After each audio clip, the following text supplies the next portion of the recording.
Thank you, ma'am. Okay, so good morning po. Kami po isa sa mga tagapagbalita ni Yorme Isko. Ngayon po sir, nabalitaan po namin na nakabalik na po kayo. And kukumustahin po namin sir. Siyempre, babalitaan mo na rin po kami tungkol po sa experience po natin sir. Ayun po, so kababalik lang namin from India. It was a very successful liver transplant surgery for my daughter.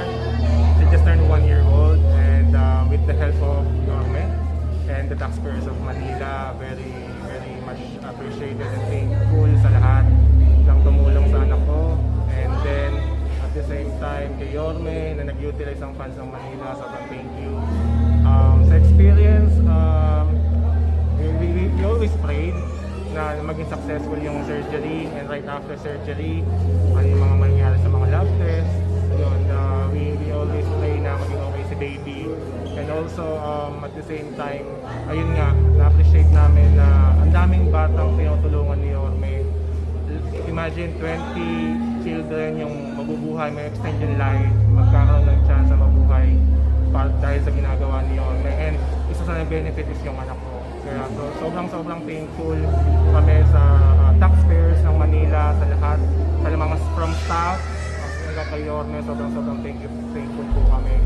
And syempre, nagpapasalamat din kami sa Diyos kasi nga, ayan, na-extend yung buhay ng anak namin. Maraming salamat. Sir, pwede po ba maikwento nyo kahit konti lang yung experience nyo before nung hindi nyo pa namimit si Yorme with regards dito sa na-encounter natin na family problem? Yes, so as we all know, yung liver transplant sa India is very expensive. Wala kaming maisip na paraan para mabuo yung funds para sa transplant. What the government offered is GL, but within national lang siya. Hindi included yung overseas confinement or surgery. So sobrang nag-struggle kami. We almost lost hope na mabuo yung funds kasi nga that's 3 million. Wala kami nun. And siguro makakabuo man kami pero wala na yung baby namin. Kaya nung nabalitaan namin na may pinulungan si Yorme na family na alam parang kaparehas. Yes, same diagnosis sa baby namin. Sabi namin, why don't we try? Kasi hindi po talaga kami taga Maynila. Pero ako po ay pinanganak sa Pandacan. Andito po yung mga relatives namin, gano'n. So why don't we try? So tinaray namin siya. Punta kami dito, pasa na requirements, and all. Yeah, in-assess kami nila, Ma'am Bev. Sobrang babait ng mga staff dito. From security, papunta dito, sobrang babait. Wala kaming masabi. Full accommodation talaga. Even though alam nila na hindi kami from Manila. Residents ng Manila. Yes. So ayun, in-assess nila kami, lahat ng requirements. And then, that time, alis na kami pa India. Kala namin, wala na yung application namin. And then, ayun, very much thankful kami kay Ms. Weng. How long yung process ng ang tawag nito, pag-accept nila sa inyo sir since nung nagpasa kayo ng requirements kay Yorme? We started first week of November last year. And then ipasa kami ng requirements, and siguro it took at least a month or less than a month pa kasi yes po. Wow, ang bilis. Sobrang bilis kasi we departed papuntang India December 7. So that's almost a month lang. So kung may pondo pala ang Maynila, hindi na aabot ng ganong katagal. Absolutely. I think. Actually, nabigyan kami ng grant ni Yorme, nasa India na kami. They are very much thankful. Okay. Yes.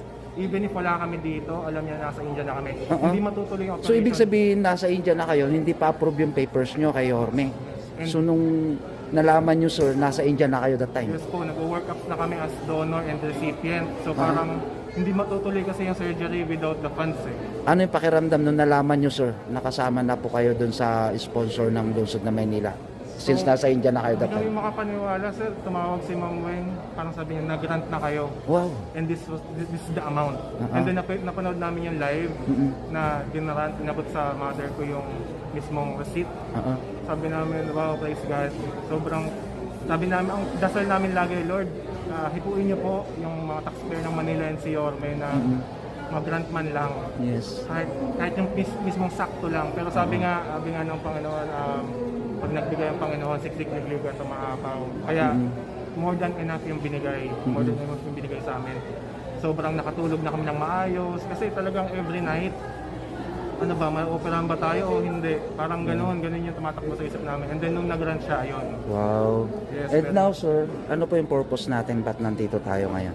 So, we want to give back kay Yorme kung paano kami nag-follow up dito, paano kami nagpasa ng mga requirements, pabalik-balik. Gusto din namin magpabalik-balik para magpasalamat kay Yorme sa taong Maynila, sa mga taxpayers ng Manila, sa mga business owners, companies, and sa lahat po ng bumubuo ng staff ni Yorme. Gusto namin magpasalamat. Ayaw kasi namin na after tulungan, biglang Yes. wala na. So we want to give back. And we will really appreciate and we will give effort para makatulong kung paano kami, ma-share man lang namin kung paano yung naging step by step process Experience. namin. Yes, Oo. experience. Yes. That time, sir, hindi pa kayo nag-face to face ni Yorme. Hindi pa po So, namin siya na first time po ito. Yes, yes, yes. Good luck, sir. Thank you so much Thank po you, sa thank you. paunlak ng aming interview. Opo, opo. KTV Pilipinas, Liwanag ng Maynila, James Kawet TV. Opo, opo. Thank you so much, sir. Thank you so Mabuhay. much. God bless. Congrats. God bless po. I love you, sir.